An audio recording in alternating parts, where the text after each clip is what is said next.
señoras y señores, en primer lugar, muchas gracias por su presencia en el primero de los actos que organiza la Junta de Hermandades y Cofradías de Semana Santa y que es, insisto, el inicio de una serie de actuaciones a lo largo de muy poco tiempo aquí en Oviedo. Nos hemos reunido atraídos por algo que se denomina pregón, y un pregón es o bien la promulgación de algo importante, de algún asunto de interés, o también podemos considerarlo como un acto en el que se inicia una celebración. En este caso concreto, el pregón reviste una singular importancia, en primer lugar porque vamos a tratar algo relacionado con la Semana Santa, de tanta trascendencia para los cristianos, en lo que vamos a reflexionar sobre dolor, sobre muerte, y que al final acaba con éxito y con resurrección. También tiene una gran trascendencia este pregón porque, como he dicho anteriormente, es el inicio de una serie de actividades que con toda ilusión pretendemos realizar las cofradías y hermandades de Semana Santa, con el empeño de continuar la tradición de que el tiempo litúrgico de Semana Santa no solamente se celebre en los templos y en las iglesias, sino que salga a la calle como una manifestación de fe. Y la tercera circunstancia por la que creo que es importante este pregón es por el pregonero.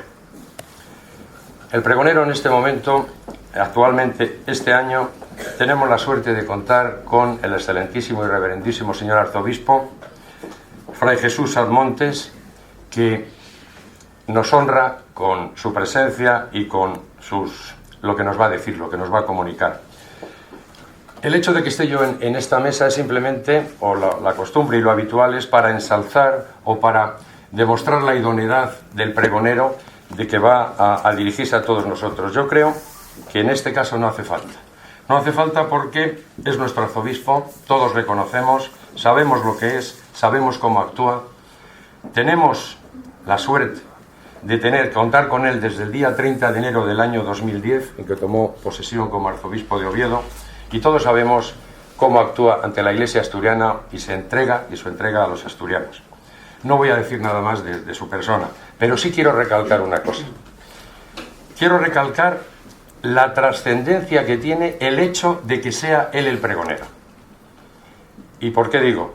Pues porque el convencimiento que tengo de que en los momentos que estamos ahora viviendo, a veces de incomprensión, que se ha pasado en algunos sectores de una indiferencia a una actuación encaminada a una intolerancia o incluso a una discriminación por nuestros convencimientos religiosos, el hecho de que esté con nosotros, con las cofradías de Semana Santa de Oviedo, nuestro arzobispo, es reconfortante y es gratificante. Por eso, simplemente, Fray Jesús, muchísimas gracias y cuando quiera estamos deseando oírle.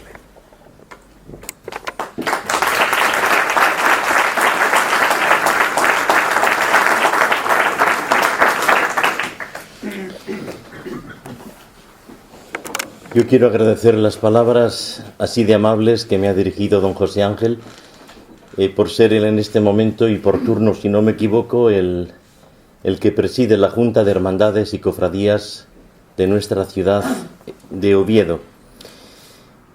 Me han invitado a tener el pregón de Semana Santa de este año 2016 y yo también me siento honrado y agradezco el gesto que habéis tenido al querer contar con vuestro arzobispo. A don Fernando como secretario de la Cámara de Comercio, que nos ha brindado tan amablemente el espacio para tener este acto en esta tarde, también mi gratitud, así como al señor vicario general, al delegado episcopal para las cofradías y demás sacerdotes que nos acompañan, señor delegado del gobierno y autoridades militares que nos honráis también con vuestra presencia, y este grupo del Ayuntamiento de Oviedo, nuestros municipios o ediles que también nos honran con su presencia. Todos los amigos que estáis aquí, tantos de vosotros pertenecientes de modo activo a las cofradías o hermandades de nuestra Semana Santa ovetense. No hay botón de pausa en la aventura de vivir nuestros días. Nos gustaría tal vez detener los instantes que se nos antojan hermosos, placenteros, esos que dibujan en nuestros labios la mejor sonrisa y dilatan nuestra mirada hacia horizontes bondadosos y ciertos.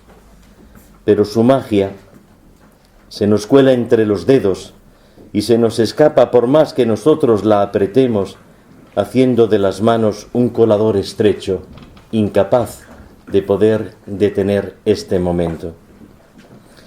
Más nos gustaría acaso soplar con fieros hálitos lo que nos acorrala e importuna, poniendo a prueba nuestra paciencia y descanso, y que sin embargo se empeña en seguir ahí, provocándonos en un dale que te pego con su impostura que nos humilla por fuera y nos daña tantas veces por dentro.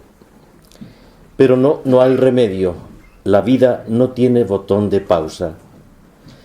Si estamos vivos, para bien y para mal, con nuestros errores y aciertos, la vida no nos permite atajos que nos hagan fugitivos, como quien se esconde furtivamente cuando los vientos solanos nos agostan o cuando nos escarchan los vientos tierzos. Pero vive Dios que estamos vivos, a Dios gracias, y esto nos permite volver a comprender lo que estos días tan cercanos ya significan para nuestra fe honda, para nuestra devoción sincera, para nuestra religiosidad popular y también para la cultura que ha ido tejiendo el bordado social de nuestra historia occidental y cristiana, a la que no sabemos y tampoco queremos renunciar.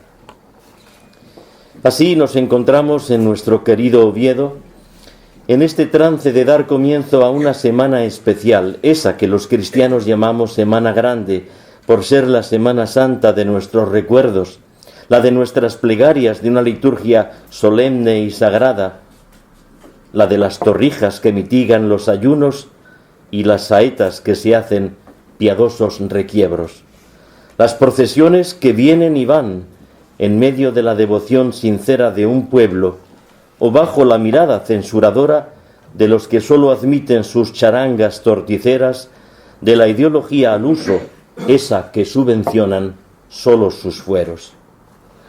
No es la primera vez que me invitan a ser pregonero. Por eso agradezco la invitación, he dicho, y recuerdo lo que en mi Madrid natal se suele decir llegando estas fechas a esta hora convenida, que si no andas un poco atento a las 8 de la tarde, en vísperas de la Semana Santa, o das tú una conferencia, o si no, te la dan sin remedio. En esta ocasión seré yo el donante del verbo, con mi palabra asombrada y mis versos en prosa, para intentar recordar en voz alta ante ustedes lo que yo no quiero olvidar personalmente en mis adentros, tratándose como se trata nada menos que de pregonar algo más grande de cuanto es mi talento. No vengo a pregonar una verdad que pudiera tener tan solo mi medida, ni una belleza que solo contase con la firma de mi ingenio, ni una bondad que sin más coincidiese con mi escasa virtud. La grandeza del pregón que quiero comunicar consiste en que aunque lo canten mis labios, no me tiene a mí como autor, sino que me obliga a ser yo también oyente del relato pregonado que coincide con la historia del mismo Dios. Ser pregonero de una verdad, de una belleza y una bondad que también se me dan a mí como gracia y como don, constituyéndome simplemente en un humilde vocero, es decir, en su pregonero portavoz. Siempre que nos asomamos a las cenizas y los carnavales del comienzo de la Cuaresma, podría parecer que estamos como ante una pugna, ante ese pulso que cada año dicen que volvemos a plantear los cristianos frente a todo lo que se mueve. Es fácil endosarnos una especie de uniforme oscuro en divisa cenicienta que tal vez podría dar la apariencia de que nosotros somos gente dura, gente triste, amiga siempre del recorte de cualquier abundancia. Y así se nos hace caricatura en no pocos foros de la opinión pública, pero evidentemente en estas trazas no sabemos reconocernos. Para algunos la Cuaresma es como una especie de secular venganza de la Iglesia contra la alegría, contra la visión optimista y desenfadada de la existencia. Llega la Cuaresma cristiana y su mensaje sigue resultando extraño para no poca gente, tanto que algunos organizan su correspondiente vacuna folclórica, esa para la que sí hay subvención, mire usted. Se sacan las coreografías del carnaval al uso, con disfraces picarones, caravanas divertidas, desenfrenos de encargo y pequeñas orgías a medida. ¿Y los cristianos? Los cristianos dicen que dale con su Cuaresma, con su ayuno y abstinencias, con su oración y sus limosnas. Quien tuviera que hacer una crónica apresurada de este escenario así dibujado, tendría un fácil titular periodístico: es la vieja batalla entre la vida y lo mortecino, entre doña Cuaresma y don Carnal, entre la libertad y los 10.000 mandamientos, entre el paraíso fiscal de todos los IVAs y el Olimpo penal donde se acaban las risas. No faltarán los que, alardeando tal vez de 4 ideas religiosas prendidas en el baúl de sus pretéritos, digan incluso: pero después de todo, ¿no ha resucitado Cristo ya? ¿A qué vienen pues todas esas alaracas cenicientas en las que la Iglesia se empeña cada año? Y surge casi inevitable la inevitable conclusión, que los cristianos han perdido el tren de la vida, que repiten sus trasnochadas cantinelas y sus musas son sirenas vestidas de luto sin más. Hemos de decir que sí, que los cristianos creemos que Cristo ha resucitado, pero nosotros no. En nuestra vida quedan aún tantas cosas que tienen pendiente la Pascua del Señor, tantas zonas en las que su luz resucitada no ha podido entrar iluminando recovecos. Nos disponemos a hacer este camino cuaresmal que estamos concluyendo con la alegría de un evidente realismo que deja fuera cualquier hipocresía, sin disfraces ni caretas, porque necesitamos resucitar de tantas cosas también nosotros. Y lo queremos hacer andando el camino de Jesús, porque no creemos en una alegría fugaz, de prestado, que se pone como una careta para disfrazar una realidad siempre menos halagüeña. Creemos en una alegría que es fruto de la verdad de nuestra vida, porque sólo la verdad nos hace libres y nos da esa alegría que nadie nos podrá jamás arrebatar. La Cuaresma que nos aprestamos a concluir en las vísperas de la Semana Santa, como ya estamos, no es un túnel negro e inevitable que cada año hemos de recorrer los cristianos. Es un camino por el que volvemos a tomar el sendero que habíamos perdido, la paz que se nos había quebrado, la belleza que alguien había manchado, la bondad que habíamos embrutecido y la fidelidad que habíamos traicionado. Todos tenemos en mayor o menor medida necesidad de volver, esa vuelta que en el lenguaje cristiano llamamos conversión. Volver a quien dejamos en la aventura de vivir como jirón a pedazos.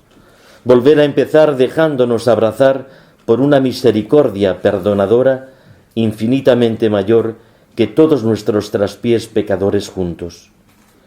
Es posible que aparezcamos para algunas personas como pepitos grillos de la vida y que ante no pocos nosotros los cristianos seamos gente taciturna, más proclive al examen de conciencia que a las canas al aire. Pero en cualquier caso, el gesto con el que cada año iniciamos este tiempo especial, ese que nos remonta al ya lejano miércoles de ceniza, no tiene un trasfondo peleón de acritud ante la vida, como si nuestra condición creyente nos impidiese o nos vetase algo tan sencillo y tan humano como el poder y el querer gozar. Nos metemos en estos andurriales semanas anteros, no porque la jarana del carnaval, que ya caducó como siempre, nos parezca un exceso, sino porque nos sabe a demasiado poco.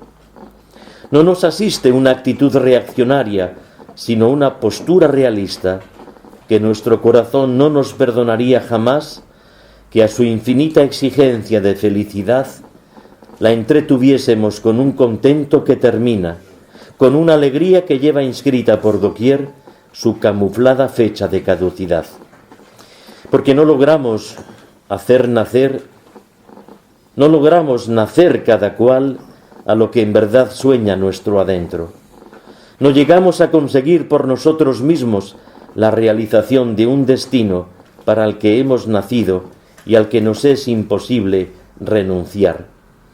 Este ensueño del corazón humano, corazón inquieto hasta que descanse en Dios, como decía el gran San Agustín, tiene nombre de paz, a ternura sabe, luminoso y claro es su color, en permanente deuda con quien endeudándose por nosotros nos hizo libres como nadie y de verdad.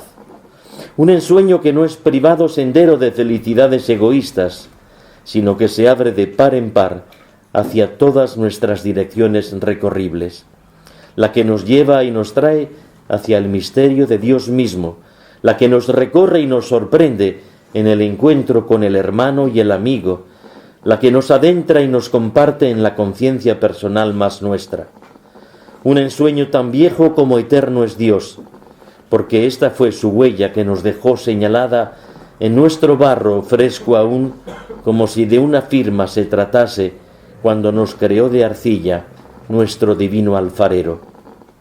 Un ensueño 1000 veces intuido y otras 1000 veces extraviado, confundido y hasta traicionado.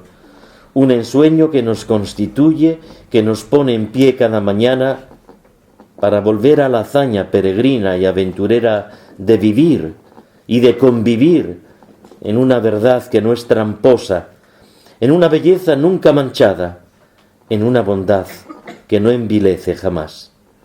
Todo ese ensueño que forma nuestro origen, el de cada hombre y cada mujer y el de la historia toda de la humanidad, es el que nos empuja a buscar adecuadamente el camino que nos lleve a nuestro destino cierto, a ese para el que fuimos hechos y para el que nacimos. Y por esta razón, por la certeza evidente de ser muy vulnerables a tantos señuelos, débiles y cansinos ante tropiezos y enredos, por esta razón precisamente, por amor hacia lo mejor de nosotros mismos, la Iglesia nos ha vuelto a proponer un año más la Cuaresma, en la que estamos ya al final de su carrera, cuando miramos tan cerca, tocándola con la mano, la Semana Santa aquí en Oviedo. No tenemos un rancio complejo de estar al margen de determinadas grescas.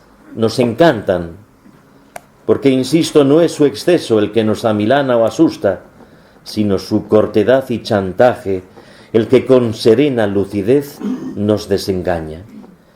Todas esas cosas mejores de nuestro corazón y nuestra vida lo son porque participan ya del triunfo pascual de Jesucristo, pero a fuer de ser sinceros o sencillamente veraces y honestos, no todo lo que hay en nosotros o entre nosotros goza de esa luz resucitada y se deja abrazar por esos brazos desclavados para siempre en el madero de una muerte donde floreció la vida.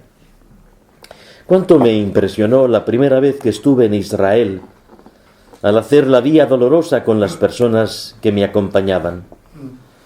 Al comenzar tempranero nuestro Vía Crucis, en medio del jaleo del zoco, entre gritos de ofertas y ventas, un chiquillo me dijo en inglés: "Father, $1 only, $1 only". Solo $1, padre, solo $1. Por tan solo $1 me ofrecían ¿qué? Poder hacer el Vía Crucis con una cruz alquilada. No se corte, padre, no se prive de cumplir el escenario con el atuendo debido. Lleve también usted una cruz alquilada por este módico precio. Todo lo que representa el Vía Crucis de Cristo no es un absurdo episodio perdido en un rincón del mundo hace 2000 años. Es el drama del amor de Dios que tuvo que masticar la incapacidad y dureza de la humanidad. Un drama siempre entre nuestras tragedias y nuestras comedias. Aquella historia también nos pertenece, y los interlocutores no fueron solo judíos y romanos, sino cada pueblo, cada hombre y cada mujer a su modo y manera, estábamos presentes en aquel Vía Crucis real. La vida de cada uno ha estado representada en cada uno de los momentos de aquellos episodios.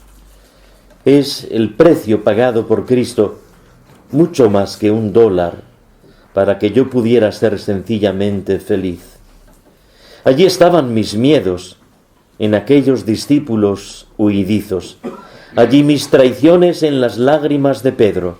Allí mis cinismos en la evasión de Pilato. Allí mis frivolidades en la complicidad de un pueblo. Y también estaba lo mejor de nosotros, ese trozo bondadoso de corazón que de ser fiel a toda costa como María y Juan, sabe arrepentirse en el último momento, como Dimas el buen ladrón, o presentarse y prestarse para cargar un rato la cruz como un amigo cireneo. La pasión del Señor estaba abrazando todas las demás pasiones de los hombres, con tantas fechas y con tantos nombres. La pasión de la humanidad de nuestros días, sumida en el miedo, en el terror, en la injusticia que resume todas las hambres, esa que amordaza cualquier dicha y felicidad. Yo lo he dicho en estos días, que hay procesiones que van por fuera y hay también unas que van por dentro, pero unas y otras nos despiertan las actitudes desde las cuales nos asomamos a ellas en el balcón de nuestros días. Las procesiones de la vida tienen esa doble componenda y vemos desfilar indistintamente los pasos y los motivos que nos hacen curiosos de su pasar ante nuestra mirada. Así nos metemos en la Semana Santa, días grandes para la fe cristiana, y ahí tendremos la ocasión de ver desfilar el arte de las imágenes que exhiben el talento de nuestros artistas y la devoción de tantos cofrades de nuestras hermandades ovetenses. Ese piadoso envoltorio nos desvela la fe de un pueblo que en estos días especialmente cristianos nos acercan los distintos cuadros que nos recuerdan aquella vía dolorosa en el primer Vía Crucis que ocupó el lejano trigo de hace 2000 años con el jueves, viernes y sábado santo primeros. No me canso de repetir qué precioso servicio llevan adelante nuestras cofradías.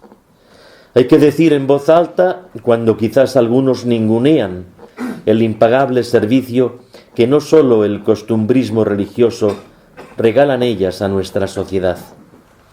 Pasean por calles y plazas el Evangelio de la Pasión en imágenes, con la devoción y la penitencia de los hermanos y hermanas que componen las diversas confraternidades.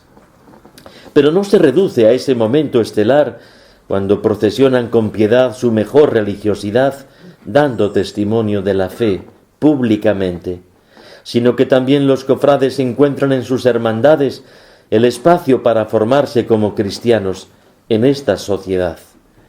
Tienen ese reto de una catequesis para adultos que les permita dar razón de su fe y de su esperanza, y por eso, según las posibilidades, no cejan en su formación adecuada con distintos momentos, como conferencias o como con retiros espirituales. Pero además, las cofradías cristianas han de tener, y lo tienen, un compromiso social desde la caridad, con algún gesto que les haga solidarios con los que más lo pueden estar necesitando, aprendiendo de tantos ejemplos que el Señor nos dejó. El testimonio de la fe que se hace arte procesional, la formación de estos cristianos que se inscriben en una cofradía y el compromiso de la caridad. Son las tres notas características de una auténtica y eclesial hermandad cofrade. ¿Será Jesús en tantos momentos de su pasión, o María siempre a su lado, lo que con sus imágenes sagradas y los atavíos de quienes así los procesionan públicamente, expresan el paso de Dios en nuestra vida? Allí donde nuestros pasos caminantes se encuentran, donde nos saludamos a diario, donde damos a conocer nuestros gozos, o donde exhibimos nuestras cuitas, en medio del vaivén de las calles y de las plazuelas, con sus cuestas abajo y sus cuestas arriba, por allí pasará una imagen del Señor o de su Madre Santísima, que al compás de la fe y de los tambores será llevados por hermanos que avanzan en la procesión de la vida. Pero esta procesión que va por fuera despierta en tantas personas la procesión interior, esa que se zanja y se curte en los pliegues del corazón y en las orillas de la conciencia. Tantas preguntas que nos asaltan sin la inmediata respuesta, tantas nostalgias buenas de los mejores recuerdos de nuestra inocencia cuando niños o jóvenes, tantos sinceros deseos de hacer sencillamente mejor nuestras cosas, de pedir perdón por los pecados y los yerros, tantas esperanzas de que nazca un mundo nuevo en donde Dios sea glorificado y los hombres bendecidos. Es la procesión interior de las periferias del adentro, en donde Dios es el curioso que nos mira con ojos de misericordia, sentado en la linde de nuestras esperanzas o de nuestros desesperos. Él nos ve pasar y se conmueve Él ante nuestras penumbras y nuestros luceros, para poner paz sosegadora y horizonte que tenga meta a nuestros pasos inciertos. Y es que todos somos cofrades de esas procesiones que van por fuera como aquellas que van por dentro. En estos días quiero señalar algo que casi nadie señala, de otra procesión llena de terror y de ignominia. No son refugiados de quita y pon siquiera. Son los cristianos que están matando a mansalva simplemente por serlo. Confieso que me conmovió hasta el sonrojo el relato de una dolorosa ante sus hijos crucificados en esa procesión macabra de hace solo unos meses y censurada en los mentideros de las noticias sin cuento. Una madre a la que masacraron a sus hijos cuando le preguntaron qué haría si ella se encontrase por la calle con aquellos asesinos. A mí me conmovió la respuesta. Yo les invitaría a pasar a mi casa y les miraría a la cara como una mujer. Que Dios dé luz a tus ojos, les diría, para que se purifique tu corazón y puedas comprender lo que has hecho. Como madre de tus víctimas, esas que eran mis hijos, yo te perdono con profundo dolor, porque soy cristiana. Te perdono en el nombre de Dios. No hay palabras ante testimonio tan conmovedor, verdaderamente revolucionario, la única revolución creíble, la del amor que perdona lo que es sencillamente imperdonable. Hemos conocido el relato. Hicieron una procesión, también aquellos, la última de su vida. Yo he visto las imágenes. Iban por la orilla del Mediterráneo, en aquellas costas de Libia.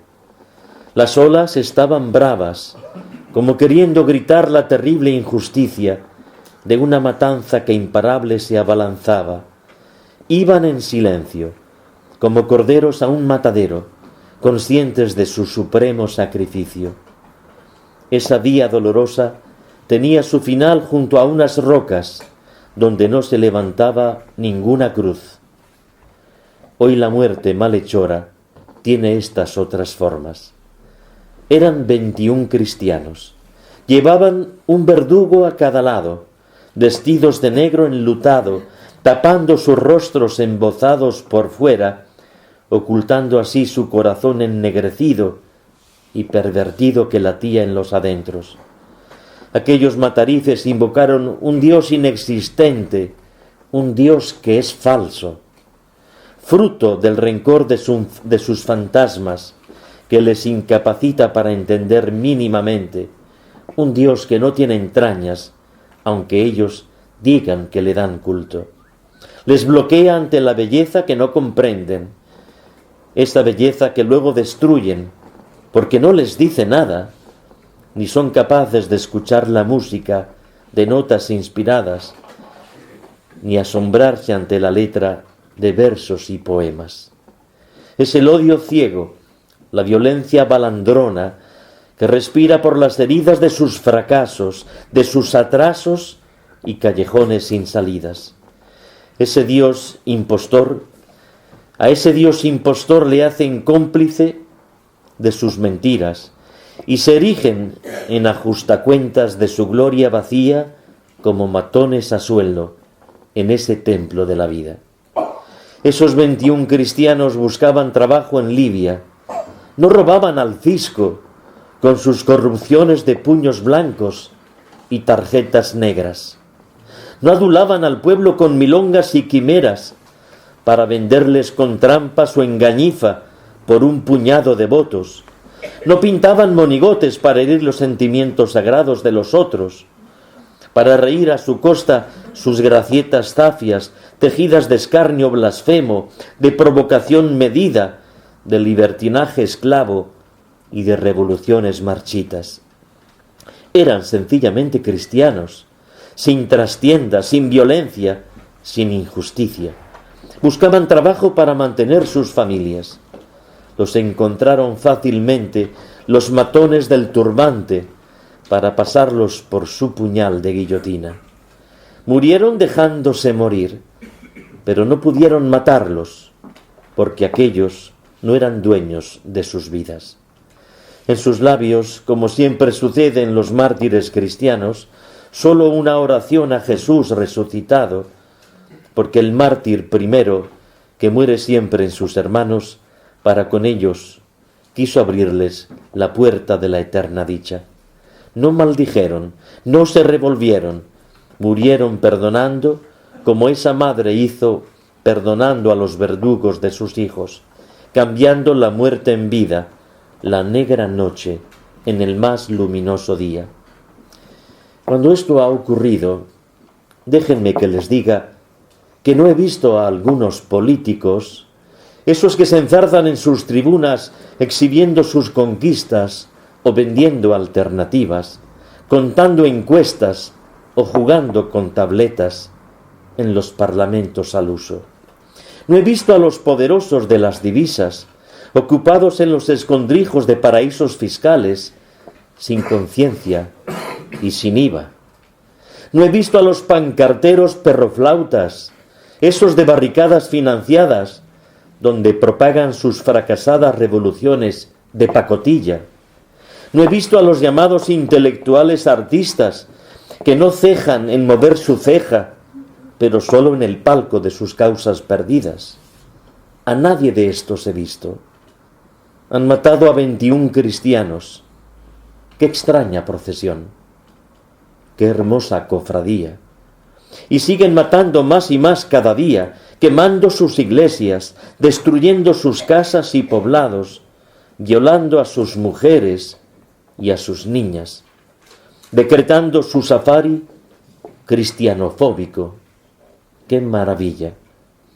En la indiferencia globalizada parece que no toca ahora organizar la consabida movida. Esta no la organizamos. Descansan en paz. Los mártires cristianos han entrado en la vida mientras seguimos caminando nosotros en la procesión de nuestros días. Es una de tantas, un relato más, aunque tenga la fecha de nuestra dura actualidad, pero ahí están otras procesiones que tienen que ver con tantos modos de violencia hacia las mujeres usadas y tiradas después, hacia los niños abusados en todas las pedofilias, en todas. Las procesiones de toda corrupción económica y política, donde no hay precio tímido a la hora de pagar infamias y de subvencionar mentiras. Las procesiones de todas las hambres y todas las pobrezas en las que sucumben las personas por el delito incomprensible de haber nacido en un lugar de favelas malditas, en el desabrigo y desamparo total en vez de haber nacido en un barrio residencial con seguridad vigilada por satélite. Sí, cuántas procesiones con tan falsas cofradías de hermandades que nunca lo son ni podrán serlo. ¿Cómo ha sido la respuesta de Dios a esta trama truncada en la que se ha dado el trueque del sueño bendito del Creador por una pesadilla maldita en la historia de los hombres? ¿Cómo nos habla Dios que procesiona junto a nosotros en nuestros 1000 vericuetos? El hombre, al traicionar aquel proyecto de felicidad que se le brindó y que se le inscribió en el corazón, es como si en la conversación de ese Dios que crea las cosas diciéndolas, se hubiera introducido un exabrupto, un grito grosero, una blasfemia que llega a romper el hilo argumental que el Creador y sus criaturas compartían con gozo. Pero Dios no solo no se fugó del corazón de su criatura fugitiva, sino que no ha cesado de intentar de 1000 modos darnos nuevamente la palabra para que podamos volver a comenzar. Y así, todo un sinfín de mensajeros le fueron trayendo el eco de buenas noticias, introduciendo en nuestros tiempos los guiños por los que Dios iba llamando a sus hijos con la paciencia propia de un padre que al tiempo era Dios. La palabra de ese Dios se hizo carne humana, se hizo historia de hombre. Es una palabra de un Dios que se hizo niño. Y la sabiduría del eterno Dios tendrá que sentarse en las aulas de nuestros saberes para aprender a decirse a sí mismo con nuestros gestos y palabras. De modo que pasó haciendo el bien, quien fuera la bondad primera, y nos devolvió el asombro, la dignidad y el indómito instinto de ser libres de veras. Entre parábolas que todos entendían y palabras que abrían a la vida, el Verbo de Dios, su palabra más última y más primera, haciéndose nuestra carne, se hizo hogar, se hizo pan y se hizo herida. Y así nos fue contando, como se narra un cuento serio y bueno, lo mucho que le importamos a Dios, más que las estrellas, los pájaros y los lirios. Estamos ante el paradójico y feliz desenlace del eterno Dios que en su Hijo se ha hecho palabra y silencio, cifrando en Jesús todo cuanto tenía que decirnos o todo cuanto Él tenía que callar. Por eso, frente al mal en cualquiera de sus manifestaciones, no encontramos a un Dios que se fuga o se inhibe, sino a un Dios que en su Hijo ha querido consufrir, compadecer la suerte de nosotros, a los que nos hizo sus hermanos e hijos adoptivos de su propio Padre Dios. Fue un canto bienaventurado que secó las lágrimas de los más pobres, que abrigó la esperanza de los más mendigos, y así a los ciegos de todas las cegueras les abrió los ojos para que salieran a la luz esa que alumbra sin deslumbrarnos. A los cojos, a los mancos, a los lisiados, les ha permitido saltar y abrazar y volver a brindar por el regalo de la vida. A los errados que no maquillaron sus trampas, les permitió renacer a la verdad sincera. Y a cuantos no habían entendido o lo hicieron mal o lo hicieron tarde, para todos tuvo una palabra a tiempo, como quien se reserva la palabra última, con perdón de cielo. Palabra de Dios y palabra de hombre a la vez, palabra eterna que se hizo tiempo, palabra acampada en nuestros descampados inciertos, haciendo el milagro de poder ver en el trasiego de nuestros conflictos y contiendas su gracia de paz, hecha encuentro y hecha tienda. Su palabra y su silencio son para nosotros la luz que alumbra sin deslumbrarnos, la paz que no pone precio ni componenda con quienes hacen mapas del terror, el perdón como gesto revolucionario capaz de volver a empezar lo que se había perdido. Esto es lo que pedimos al Señor al comienzo de nuestra Semana Santa. Queridos amigos, el pregón de la Semana Santa, que viene a abrir estas fiestas entrañables, nos acerca una palabra que yo no podría susurrar y nos acerca también un silencio que no sabría contener. Por eso he querido ser sencillamente un humilde pregonero de lo que Dios nos dice por amor, o lo que por amor Él también nos calla. Yo os deseo de corazón una feliz Semana Santa, para poder brindar más felizmente todavía por la Pascua de quien resucitó, su muerte y la nuestra. El Señor os bendiga y os guarde junto a su madre, la Santina de Covadonga. Y por vuestra amable atención en este rato, muchas gracias.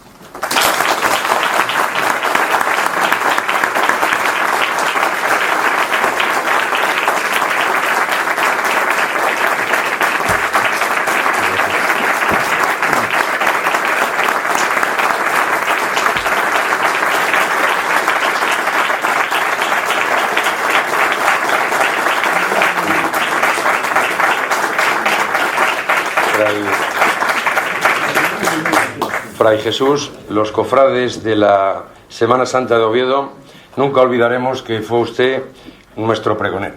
Para que usted no se olvide de nosotros, un pequeño detalle que le damos con todo cariño, que es pues un recuerdo del escudo de nuestra hermandad, de la Junta de Hermandades. Que lo conserve con...